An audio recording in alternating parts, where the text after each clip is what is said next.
ايه ده؟ يا بقالنا كتير قوي ما نزلناش فيديوهات. منور.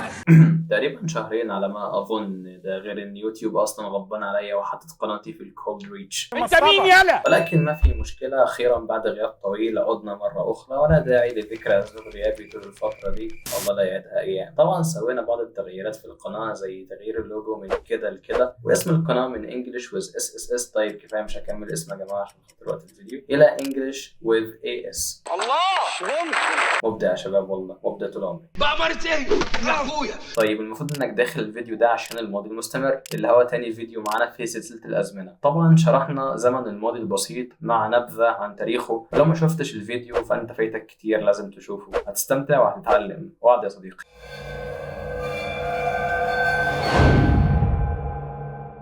الماضي ده زمن في اللغة الإنجليزية ليه 4 أشكال: البسيط والمستمر والتام والتام المستمر، وإحنا خلصنا على البسيط في الفيديو اللي فات. والنهاردة إن شاء الله معانا ومعاكم زمن الماضي المستمر. نرحب بيه يا شباب، نرحب بضيف الحلقة.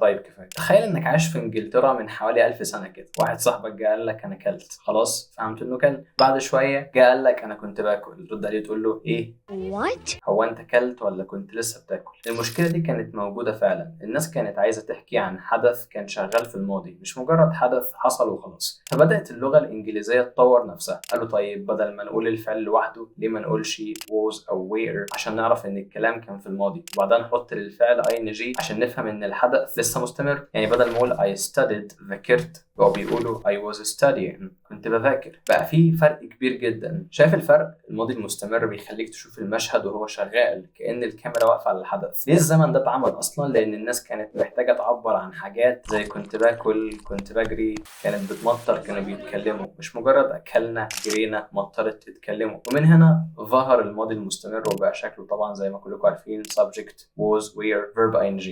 الماضي البسيط بيحكي ايه اللي حصل، اما الماضي المستمر بياخدك جوه الحدث وبيخليك تشوفه. وده السبب انك هتلاقيه بيستخدم كتير جدا في القصص والروايات والافلام زي ما هنسمع كده كمان شويه، لانه بيرسم المشهد قدامك بدل ما يحكي لك عنه بس. We were just talking. في المشهد ده الماضي المستمر هنا بيورينا ان الكلام كان شغال بالفعل وقت ما حد قاطعهم او دخل عليهم، يحسسك ان كان فعلا في ديناميكيه في الحدث، مش اتكلمنا تحسها ساكنه كده ومطفيه، لكن كنا بنتكلم تحسها حيه شويه.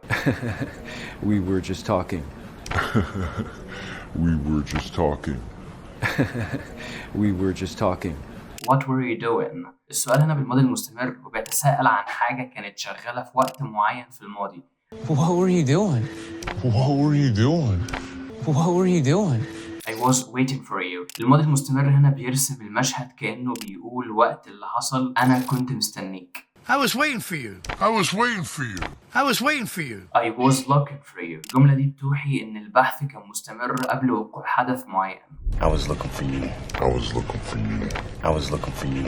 I was trying to help. المتكلم هنا بيدافع عن نفسه وبيوضح إن نيته كانت المساعدة حتى لو النتيجة ما كانتش كويسة. I was trying to help. I was trying to help. I was trying to help. وبعد ما اتكلمنا عن الزمن ده وهو شغال فاعل، يعني الكاميرا كانت مركزة تماما على الشخص اللي بيعمل الفعل، زي لما أقول I was studying. بس تخيل معايا كده لو الكاميرا قررت تلف 180 درجة وتطنش الشخص اللي بيعمل الفعل خالص، وتركز كل الضوء على الحاجة اللي بتتعمل نفسها. هنا بقى بنرحب بضيفنا الجديد في الحلقة، وهو المبني للمجهول، الباسيف فويس. عشان نفهم الفكرة ببساطة ومن غير معقدات القواعد، لما أتكلم في الكلام العادي أقول محمد كان بيطبخ الأكل، أنا هنا مهتم بمحمد. بس افرض أنا راجع من بره جعان جدا وميت من الجوع ومش فارق معايا مين اللي واقف في المطبخ، كل اللي يهمني في اللحظة دي إن الأكل كان بيتطبخ. أوسخ من كده مفيش. فالذوق في استخدام الباسيف ببساطة هو إننا بنسلط كشاف الضوء على المفعول به أو الحدث نفسه، لأن هو ده المهم بالنسبة للمشهد، لأننا مش عارفين مين اللي بيعمل الفعل أصلا. وكالعادة أسهدها لازم نرجع للتاريخ، ولو جينا نرجع بالزمن شوية للغة الإنجليزية القديمة، زمان جدا المتحدثين بالإنجليزية لما كانوا يحبوا يعبروا إن في حاجة بتتعمل ومستمرة في الماضي ما كانش عندهم كلمة being.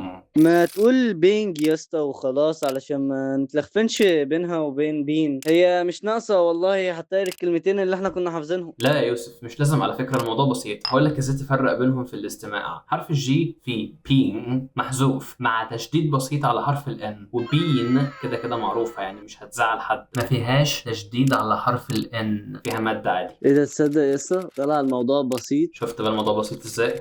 امال كنا بنغلطوا فيها طول الفترة دي ازاي؟ مش محتاجة حاجة يعني. طيب خلينا نرجع لموضوعنا. وكانوا بيقولوا جملة غريبة شوية زي مثلا the house was in building، بمعنى البيت كان في حالة البناء. ومع الوقت عشان يسهلوا الكلام كلمة in اختصرت لبداية حرف ال A، فبقوا يقولوا the house was a building ويحطوا هايفن كده في النص. لكن مع تطور اللغة في القرن ال18 وال19 الناس حسوا ان الجملة ديت مش دقيقة. هل البيت هو اللي بيبني ولا البيت بيتبنى؟ ومن هنا طوروا الصيغة عشان تبقى واضحة وبصرية جدا، وظهرت لنا صيغة ال past continuous passive بالشكل اللي بنستخدمه النهاردة. التكوين بتاعها بيعتمد على المفعول به في الأول، وبعده was أو were، وبعد كده كلمة being، وبعدهم التصريف الثالث للفعل كلمة were أو was عشان تعرفنا إننا في الماضي. وbeing هي السر كله لأنها الكاميرا المستمرة اللي بتقولك إن الحدث كان شغال ومستمر وقتها. والتصريف الثالث هو توقيع الباسيف اللي بيعبر عن الفعل.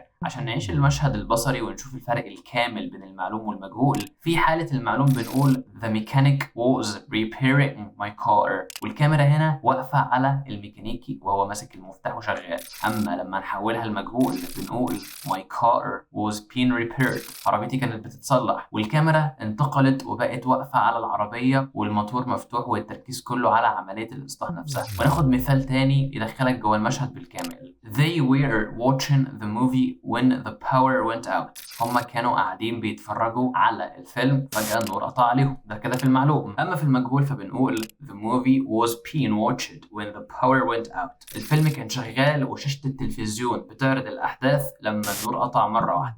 وهنا الكاميرا بقت على شاشة التلفزيون نفسها والفيلم اللي بيتعرض، ومش فارق معاها مين اللي قاعد بيتفرج في الضلمة. وبكده نكون خلصنا المعلوم والمجهول في زمن الماضي المستمر. وتعالى نشوف أهل اللغة بيستخدموا الزمن ده ازاي. Master Sergeant Beckett was being briefed on the op. Master Sergeant Beckett was being briefed on the op. Master Sergeant Beckett was being briefed on the op. Rose was being questioned at Cheltenham Police Station. Rose was being questioned at Cheltenham Police Station. Rose was being questioned at Cheltenham Police Station. He was being asked to come in to testify. He was being asked to come in to testify. He was being asked to come in to testify. A rebel was being arrested by the military police. A rebel was being arrested by the military police. A rebel was being arrested by the military police.